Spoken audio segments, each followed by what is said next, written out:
E já temos Tomás Vieira Mário em estúdio. Muito boa noite, Tomás. Vamos olhar para um ponto prévio à comunicação do Presidente da República à nação, dentre vários pontos, Filipe Nunes a apresentar a sua preocupação face ao cumprimento das medidas por parte do povo moçambicano. Sim. Boa noite, Gersilde. Com efeito, o chefe de Estado voltou a falar à nação quando passam 15 dias do segundo estado de emergência. Eu, antes de mais, queria destacar o fato positivo de que a forma como o nosso governo tem encarado esta pandemia tem sido muito consistente, muito sistemática e muito bem focalizada. Isto é bom que se diga, até porque por esta África afora tem havido bastante confusão. Tem havido sistemas e processos erráticos, alguns dos quais quase tragicômicos, com consequências muito graves para a saúde pública. Mesmo aqui em nossa fronteira, o presidente Magafuli, da Tanzânia, tem sido muito criticado por opções bastante polêmicas, demite técnico de saúde, ataca a OMS. No Malawi, o presidente descura por completo as organizações do OMS. Temos agora na Guiné-Bissau, a Guiné-Bissau está com quase 1.000 infectados, um país tão pequeno como aquele, 1.000 infectados.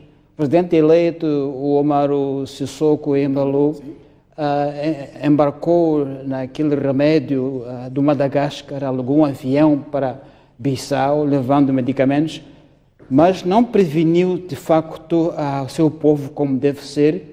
E agora está a situação muito dramática. Então, acho que Moçambique está muito consistente, há uma liderança muito óbvia neste processo, é bom que se diga.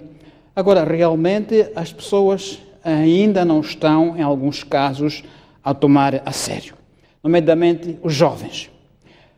Com efeito, há muita jovem e adolescente nas ruas. É uma prática agora que está a ficar muito popular. Quando cai a noite, jovens, adolescentes e crianças saem às ruas a pretexto de exercício físico. E saem em grandes números. Nesta hora, por exemplo, há muito jovem nas ruas de Maputo que diz que está a fazer exercício físico, mas estão, de facto, a partilhar o risco. E é muita juventude na rua, nas noites. Também nos mercados ainda não há consciência plena de que o risco é evidente. Disse o Presidente, temos agora apenas 15 dias para nos precavermos. Eu acho que é um aviso muito claro que nos foi dado. Devíamos emular esse esforço do governo e acatar a ordenação, porque podemos, de facto, fazer uma diferença em África positiva, ao contrário do que é a tendência na região, em particular, com decisões erráticas e muito irresponsáveis de alguns chefes de Estado africanos. Em 45 dias, os números avançaram, subiram de forma demasiada. O que é que iriam mudar 15 dias? O que é que significa 15 dias e que quadro é que teríamos depois destes 15 dias? É verdade que avançou, mas, Gersilde, se nós formos atentos aos resultados, veremos que a percentagem do contágio nos números que foram indicados é 2,5%. Então, ainda estamos em fase controlável se não relaxarmos. Portanto, não há ainda, no meu ponto de vista, motivo de alarme, mas há que preocupar-nos, sobretudo quando alastrou-se para a Beira, para Inhambane, até atingindo crianças, que cria alguma preocupação acrescida. Sobre esse ponto, até pessoas sem histórico de viagem. Exatamente. Aí, pronto, é preciso que os médicos nos expliquem em termos científicos o que é que se passou.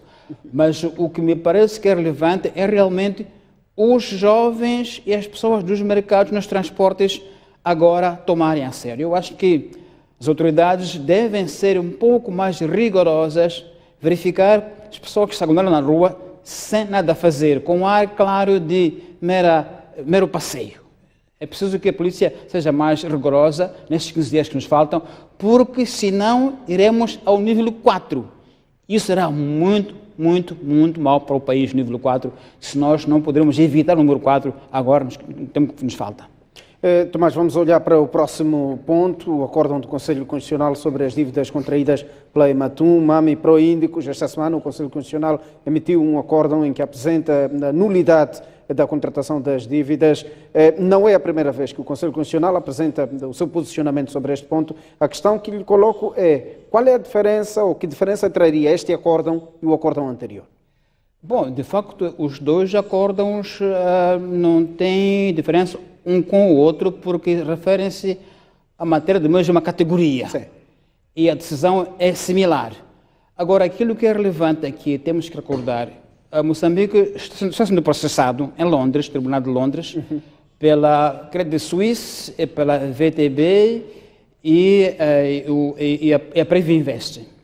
Este acórdão, este último acórdão em particular, a forma bastante contundente como ele descreve que os empréstimos são inconstitucionais, garantias inconstitucionais, e que no quadro legal moçambicano eles são nulos, não existem, e se refere também ao Tribunal Administrativo e o Parlamento, este texto pode ser muito forte para Moçambique se defender em Londres, uma vez mais perante a acusação da Credit Suisse, da Previnvest e da outra interveniente, da VTB.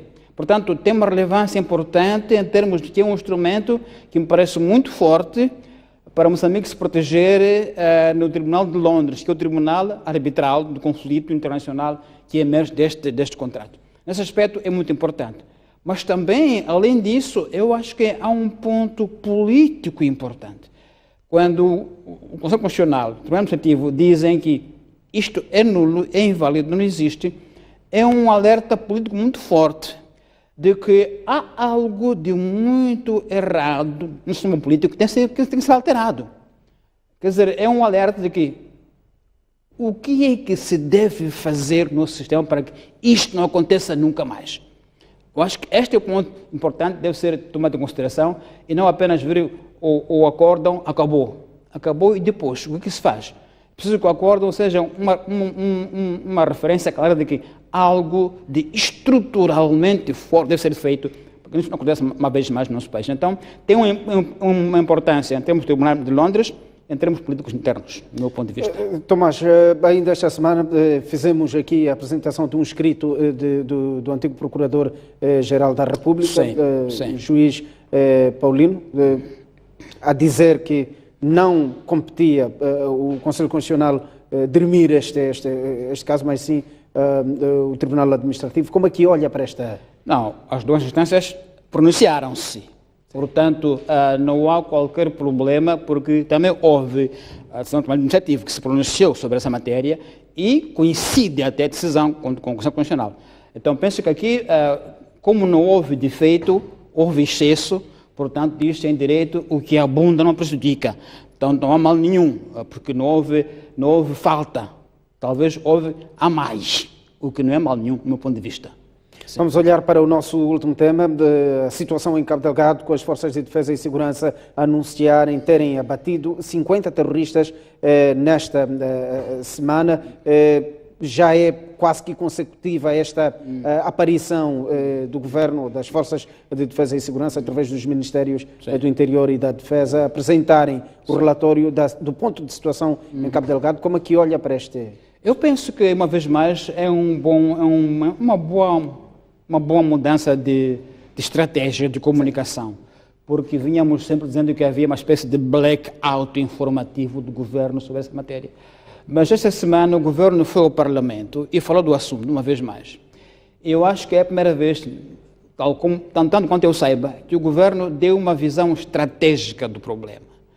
O Primeiro-Ministro e o Ministro da Defesa foram ao Parlamento, foram ao Parlamento, abordaram o assunto e foram, para mim, muito claros em termos de que este conflito não é apenas de abordagem militar, é uma abordagem social e econômica. Ou seja, é preciso que se responda ao conflito com soluções sociais e econômicas, desenvolvimento da província de Cabo Delgado. Essa abordagem me parece muito importante, porque complementa a ação militar. É bom, obviamente, o povo tem que ser defendido, mas a solução final do conflito e duradoura é o desenvolvimento de Cabo Delgado. Portanto, nessa perspectiva, parece que o governo foi, desta vez, um pouco mais profundo em termos de visão de longo termo, reconhecendo que é uma questão econômica e social, de inclusão econômica de Cabo Delgado, de desenvolvimento social e econômico daquela província, para que as pessoas sintam que a riqueza aí, no centro, também é deles.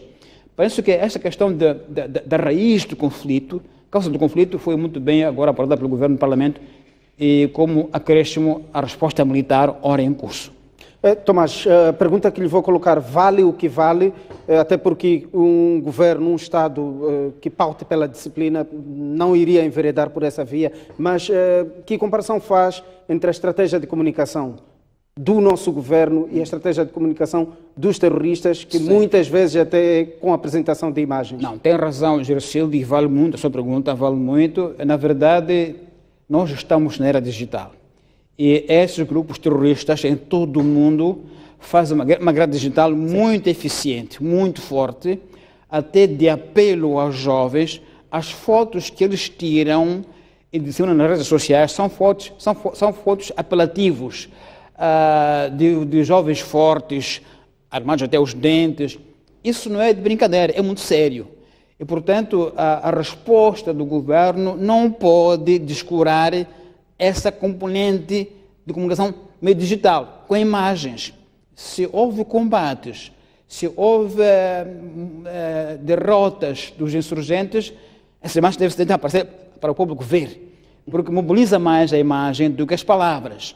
Eu acho que é uma componente que deve ser toda em causa, como séria, porque também, repito, todos os grupos do mundo terroristas usam muito meios digitais. Desde o Daesh, a ISIS, a Al-Shabaab, o Boko Haram, usam bastante redes sociais, mídias digitais, para criar terror e dar a ideia de muita força. E, portanto, preciso que a resposta do governo, de quem esteja no terreno, seja também, inclua também essa parte de imagem, essa parte fotográfica, essa parte que testemunha as ocorrências, porque os números só ditos pelos ministros, sim, valem sim, dão-nos uma ideia do que se faz, mas as imagens valem muito mais, como se diz, do que as palavras. Então, acho que é uma pergunta que fez muito séria. Tomás, muito obrigado pela sua vinda. Obrigado, Gersildo. Termina assim o